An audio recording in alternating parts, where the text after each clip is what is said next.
Assalamualaikum warahmatullahi wabarakatuh. Anak-anakku kelas 9 yang saya banggakan, kita bertemu lagi dengan Pak Ridwan dalam materi pelajaran bahasa Indonesia, yaitu tentang teks laporan percobaan. Anak-anak sekalian, sebelum saya menjelaskan kembali teks laporan, kemarin Pak Rid sudah menjelaskan tentang pengertian, kemudian ciri, fungsi, dan tujuan. Sekarang ini langsung melangkah kepada langkah-langkah. Baik anak-anak sekalian, Pak Rid mengingatkan kembali apa sih teks laporan itu, atau apa sih yang dimaksud dengan laporan percobaan. Laporan percobaan itu adalah merupakan suatu hasil dari kegiatan seseorang melakukan eksperimen atau melakukan suatu percobaan. Kemudian apa yang dimaksud dengan teks laporan percobaan adalah tulisan hasil dari melakukan eksperimen atau melakukan suatu percobaan. Kemudian apa tujuannya?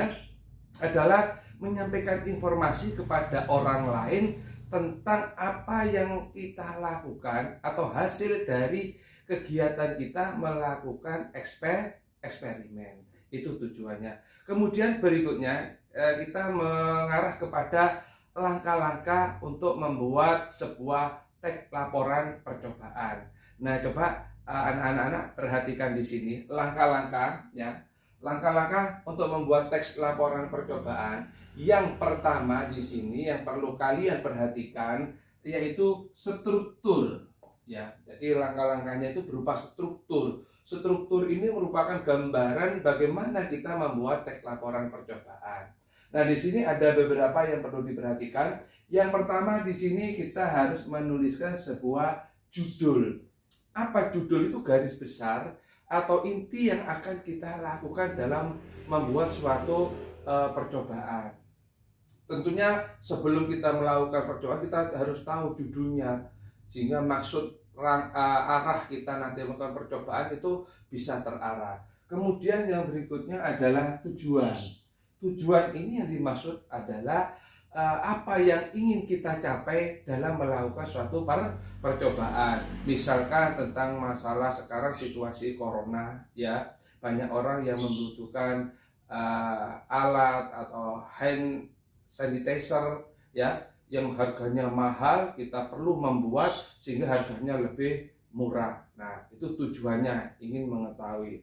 Kemudian berikutnya alat dan bahan. Alat apa saja yang kita gunakan, misalkan gunting ataupun kompor atau apa saja alat-alat yang digunakan untuk suatu percobaan. Kemudian bahannya juga perlu dirinci apa saja bahan-bahan yang akan kita lakukan dalam melakukan suatu percobaan. Yang berikutnya langkah atau prosedur. Nah, ini bagaimana proses kita melakukan eksperimen atau melakukan suatu percobaan. Langkah-langkahnya mulai awal harus runtut, tidak boleh secara acak. Ya, kalau kita secara acak dan sebagainya tidak runtut, maka kita tidak akan bisa dikatakan berhasil dalam melakukan suatu percobaan. Jadi harus secara runtut dan sistematis. Berikutnya hasil. Dari hasil kita percobaan itu, ya, apakah membuahkan hasil atau tidak, ya, itu dari hasil proses melakukan suatu percobaan. Hasilnya bagaimana? Baik atau tidak. Nah, kemudian baru yang terakhir adalah simpulan. Apa simpulan? Yaitu merupakan suatu rangkaian secara keseluruhan yang dibuat dalam beberapa kalimat yang nanti bisa menentukan hasil dari suatu percobaan. Nah, ini yang perlu anak-anak perhatikan dan perlu kalian hafal. Ada judul, tujuan, alat, langkah atau prosedur melakukan suatu percobaan. Yang kelima hasil, yang keenam adalah simpulan. Nah, untuk itu anak-anak sebelum saya akhiri, nanti saya berikan contoh tentang laporan percobaan. Contohnya, nah ini yang perlu saya sampaikan untuk anak-anak untuk materi hari ini. Mudah-mudahan bermanfaat. Untuk mengenai tugas pertemuan yang akan datang, saya berikan tugas. Baik anak-anak, sebelum saya akhiri, perhatikan contoh tag laporan di bawah ini.